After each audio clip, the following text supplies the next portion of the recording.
Hey there, welcome to LSAT Demon Daily. I'm Eric Johansson, a teacher with LSAT Demon. With me is Nathan Fox, one of the founders of LSATdemon.com and the weekly podcast Thinking LSAT. Today, an email from Adam. Adam says, premise 1, you guys are ballers. Yes, we made it. Premise 2, you guys have thought about the LSAT way more than me. Okay, I accept the second premise because I've thought about the LSAT way more than just about anybody else on the planet. Probably not to date yourself, but how long have you been doing this now, Nate? I took the LSAT officially in 2007. I think I was prepping in late 2006. So yeah, we're coming up on 20 years, and I've been full-time doing this since at least 2010. No, before that. Yeah, no, I mean, well, yeah, I graduated from law school in 2011, but it was already my established business in 2010, 2011.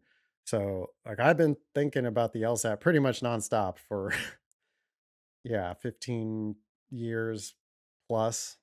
Okay, so two premises from Adam so far, both of them 100% factual. We are both ballers, and we have both thought about the LSAT What does that way even more mean? than...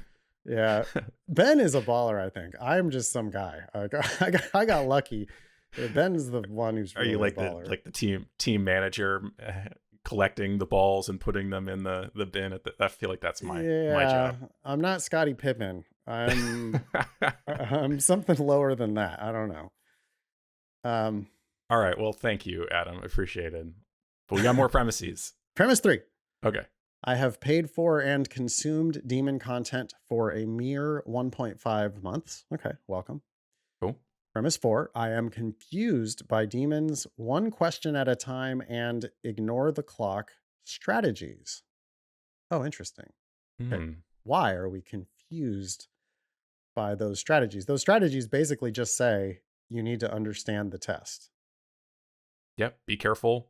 That's all we're inviting you to do, is to actually comprehend what you're reading and to understand each question, to solve each question, not narrow it down and guess, but to solve it down to one answer. That's where real improvement comes from at every level. Anyway, conclusion that Adam tries to draw from all of this. Again, we're ballers. We've thought about the LSAT way more than Adam. Adam's only been with us for about 6 weeks and is confused by our one question at a time and ignore the clock strategies. From all of this, Adam concludes, my conclusion is likely a result of my failure to comprehend the Demon strategy rather than an indication that the Demon strategy is incorrect. There's a unspoken premise in there. Well, I guess it's a premise within the conclusion, which is that we are probably correct because we have thought about the LSAT more than Adam has, which I appreciate that Adam is graciously granting us that premise. Yeah, and or because we're ballers. Because of those two things. Right. Yeah. Adam thinks, hey, it's probably me that's not understanding, probably not you guys. And I appreciate that. Adam, you'd be surprised how often students think that they know better, even though we have been doing this for as long as we've been doing it. And even though we have had the success that we've had, people still are like, yeah, but I don't want to, so I appreciate that Adam is like, yeah, I got to be missing something here. Yeah. Okay. Well, Adam explains further. Okay.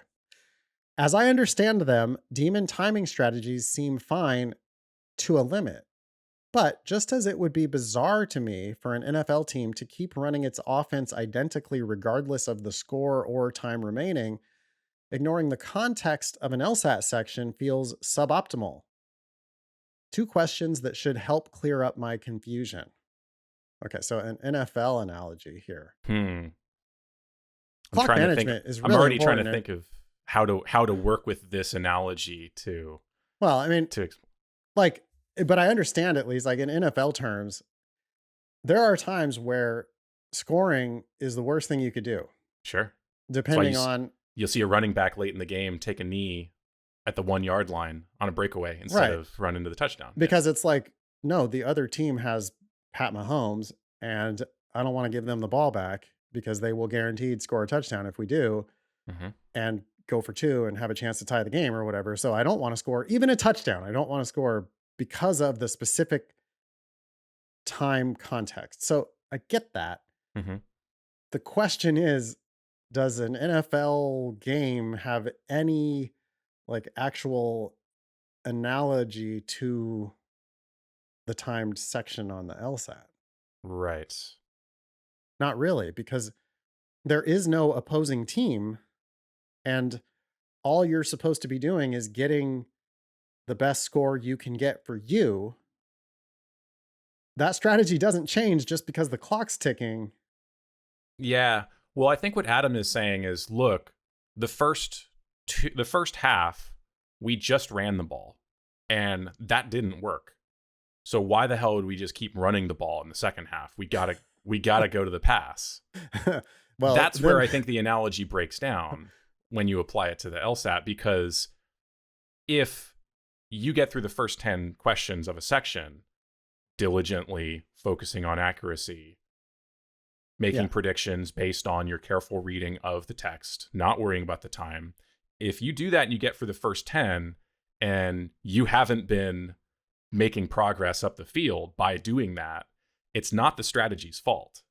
It's your fault for not implementing the strategy yeah. I correctly. want So you don't go to something else which isn't going to work any better. to continue this very stretched analogy. Yeah.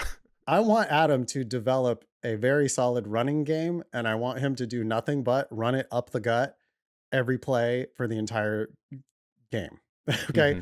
Like the LSAT is not about throwing long bombs. The Right. LSAT is about 3 yards and a cloud of dust. Yeah. Just drive it up the middle. Just solve this question and then solve the next question and solve the next question and always go for it on fourth down. Run it up the middle again. 3 yards and a cloud Never, of dust. never punt. Never punt. Yeah. And just ruthlessly just drive it right up the middle. That's all I really want. But not because we're blockheaded, because we have worked with football teams for years and years. Yeah. And we have seen that, like, from Right. observation, that this is the correct strategy. Right. You're not playing in the NFL, by the way. You're playing in like Division 4 high school football. And I'm coming to you saying, like, look, all this passing bullshit, you throw an interception half the time you throw it. So Yeah. stop that. And instead, yeah, I know this one guy, he's obviously your best player. They know you're going to hand off to him. It doesn't matter because he's going to get 4 or 5 yards every single play right up the middle. And I guarantee we're going to win the game. Like, we can't be stopped with this Yeah. approach. Yeah. Okay. Anyway, All right. I think we'll return to this analogy later. I think we need to we'll tease this out a continue little bit forcing more. this analogy more. Number one, Just a little break. Okay. some questions. Yes. Number one, when, if ever, should someone skip a question? By skip, I mean submitting a best guess when rereading or rethinking doesn't solve the uncertainty. Good question. I'm glad that Adam followed up with a What that explanation means. of what skipping means, because you should never just straight up skip a question. Like, you look at the question first. Oh, this is a parallel question. I suck at these. Skip. No. No. When do you submit your best guess? There isn't an exact answer to that question. You get as far as you can. You get to the point where you feel like you're spinning your wheels. And, like, on this day, you have done everything that you can think of to unstick yourself on this question. You have reminded yourself, hey, am I actually answering the right question? Have I reread this and tried to object to this argument again upon rereading it? Have I really examined what the potential differences are between and gotten specific about the word choice in these two answer choices? Have I done all of those things that I know to do in order to move forward? And I am now not moving forward at all. Yeah. That's when you pick the one that, hey, this is the one I can make the best case for. Right. Move on. And you should at least have eliminated 3 conclusively wrong answers. You're down to 2. You're like, well, it could be this one, could be that one. And it's really important that you take the extra moment or 2 to try to solve it from that point, because novices, and I don't think Adam is a novice. Later, Adam says that I'm scoring between 166 and 176. So Adam has got a decent handle on this stuff. Mm-hmm. He knows that these questions are solvable. In his review, he's going to go back and make sure that he really sees why the right answer is right and why that wrong answer is wrong. Whether he Mhm. gets it right or wrong, hopefully he's going to go back and learn from this question. But in the moment when you're doing a timed section, yeah, once in a while you have to kind of go, well, I've reread it and I would love to turn this 50-50 into 100%. That could be the most valuable time you're ever going to spend, by the way, because the first 3 minutes where you narrowed it from 5 answers down to two, all you did is went from a 1 in 5 shot to a 1 in 2 shot. So that's 20% up to 50%. But if you can eliminate one more answer, you now make it 100%. Mhm. That's a big difference. There's really big value to be unlocked there in that last little bit. Mhm. So I would encourage you to be stickier, Adam, and not punt too quickly here. But yeah, every once in a while you're gonna go, boy, there's something here that I'm just not getting. Yeah. I'm gonna pick the one. I think it's this one, but I'm not really sure why. I know I'm gonna miss it sometimes. I'm gonna pick it and move on. Is there a point at which you notice yourself doing that too often and it signals that something else is wrong? Well, the proof is on the scoreboard, right? So when you get done with your timed section and you realize that you missed 3 or 4 or 5 of your questions attempted, then you're not understanding enough of the test. And so you can't be doing that very often, right? Your accuracy needs to be like 95%. And if your accuracy is not currently 95%, which it's probably not if you're scoring between 166 and 176, there's a lot you're getting, but there's a lot you're missing. Mhm. And so I think, you just got to make sure you keep your standards really high. I'm going to try to solve each one of these questions before moving on. Yeah. Second Okay. question, Adam says, do you suggest any change in strategy if someone is significantly behind schedule? And here, Adam, you're not doing it our way. You've granted that we're ballers. You've granted that we've been doing this for a long time, thinking about this in all the different ways. You've granted that we are the whisperer, right? Like we've come in and helped a lot of people get it. If you're asking us for our advice, you shouldn't even be watching the clock. There is no significantly behind schedule if you're doing it our way, because we're going to make you better at using your time by freeing you from the obligation of monitoring your time. How does that look, Eric, on a actual section? How do we free ourselves from worrying about the clock? You can turn it off. That's the first step. Turn the clock off. Now, it's true. There's that little countdown like bar where you Yep. still see a little bit of that, but Yep. you train yourself to ignore it. Yep. And you have to just let go of it. And Yep. it means taking as long as it takes to get one question at a time correct, not Yep. worrying if you finish the section. You want to celebrate high accuracy, not high levels of completion. Yeah, your goal isn't to make it to the end. Your goal is to get paid for each question you attempt. And if you do that, the timing is going to take care of itself. But if you try to serve two masters, if you try to do this balancing act, your accuracy and your understanding are always going to suffer. And that is going to, in turn, mean that it takes you longer. You're not going to spot as many of the shortcuts. Like this test isn't going to become as easy as it could be for you because you're going to be constantly trying to go just a little bit too fast. And he continues with, you know, doesn't taking, say, 15 minutes for the first 10 questions mean something? Or having 7 minutes for the final 5 questions? Doesn't that mean something? Like, getting them right or wrong means something. Right. And with this idea that you will check in at a certain point and revise your strategy for how you approach the rest of the section, I think it hurts you in the short term and it also hurts you in the long term. The most important thing is that it hurts you in the long term, because what you score on this one section, I don't care. I care that you're learning something from this section and you're practicing getting better so that not today, not tomorrow, a month, 2 months from now, you are better than you were today. And you build that by focusing on accuracy. So if I go out for a run today and I am 10 seconds per mile behind where I want to be, I don't care.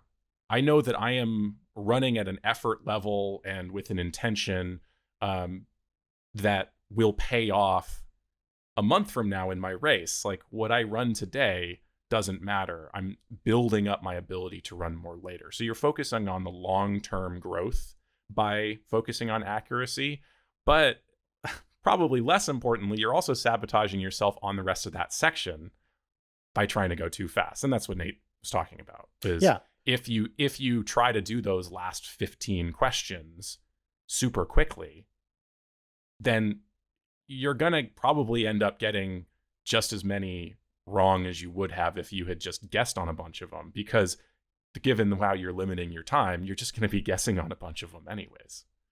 Yeah, I care about your understanding, and to calculate how well you're doing understanding wise, you know, your accuracy on questions attempted is really important. So, let's say Adam is scoring 166 to 176. I have a feeling that Adam is finishing the sections. I don't think he should be though, because he's finishing the sections and averaging 171. Mm-hmm. That means he's missing 3 questions per section. 3 out of 25 mistakes doesn't seem like it's that bad. But remember that for every one he missed, I think he also struggled with a question, didn't really understand it, and got it right. Because you wouldn't be making mistakes if you were actually solving every question. So your understanding score, Adam, it's like basically double your mistakes. So of 25 questions attempted, if you missed 3, there's another 3 you didn't understand. And so your understanding is actually only 19 out of 25. So your accuracy might be 90%, but your understanding is only like 80%. And that's why you're going slow. That's the real irony, right? Or the fundamental paradox of the LSAT is that you have to slow down and focus on understanding so that you can later go faster. Where do we go faster? Yeah, we go faster on confidently dismissing wrong answer choices. And Yep. that's it. That's the only place where we go faster. And that comes from I really understood the passage. I really understood the question that they're asking me about that passage. I have thoughts about the passage. You know, they made an argument, and I can tell them why their conclusion does not necessarily follow from their facts. I read the question. I have thoughts about the question. It's asking me, for example, to strengthen this argument. I've already pointed out why the argument is weak. So I have an idea how to strengthen the argument. I have an idea what might be a great answer for this question. Mm-hmm. When I start reading A, if it's not helping this argument, I get to quickly dismiss it. I expect it to be wrong. I start reading it, not hoping that it's right, but reading it, expecting it to be wrong. And at the first sign of wrongness, next, next, next, next, and one answer jumps out at me. I pick it, I move on to the next question. I always glance at all 5, Yeah. but it's really like, I think students would be shocked if they saw how much time I'm spending on the passage and the question and thinking about it, and how little time I'm spending on the answer choices. Because I just know that 4 out of 5 of them are wrong. So I'm not giving the answer choices very much credit. I'm giving the passage all kinds of credit and the question all kinds of credit. That's the stuff that I know I have to understand. I don't even have to understand wrong answers to just, there's only one right answer. So if I don't understand something, it's probably wrong. Yep. Adam continues and says, does any timing strategy change as you advance to higher percentiles of scoring? Nope. No, I would just keep trying to push that accuracy as high, like you're just not scoring 178 by missing questions, right? You're going to get all the questions that you attempt correct if you're going to score at the very highest levels. So let the time take care of itself and instead just focus on the accuracy part. Yeah. I said this on a podcast a while back, but I'm reminded of it now. I feel like the lesson that you need to not finish the section, ironically, might become even more important for those who are getting pretty close to finishing the section, because they see that light at the end of the tunnel. There's that temptation to, if I just push it a little bit more, I'll get there. Whereas if you're if I knew that I was finishing roughly 16, 17 questions per section, I'd be like, okay, well, yeah, I'm not there yet. Let me focus on what I can. But if I'm finishing like 22, 23, oh, if I just push it a little bit further, I could get there. So I think at every step, definitely, and yes, also at the very highest levels of scoring, you got to double down on this idea that nope, if you don't get to that last one, that last two, that's fine. That's good. Because you were getting the previous ones correct. Yeah. Get paid for the work you're doing. Don't worry about the work you don't have time to do. You can score in the elite levels by leaving one or two unanswered at the end of the section. You can't score at the elite levels by missing questions along the way. At the end, he says, thanks for all the great work, including the absolutely brilliant website design. And I would like to say that that's 100% Ben, 0% me. Baller Ben. That's Ben is the one that's a baller. I'm just kind of hanging on. Thank you, Adam, for writing in. Everybody out there, you can email daily@lsatdemon.com if you'd like to ask us a question or share some LSAT or law school admissions news. Thanks for listening.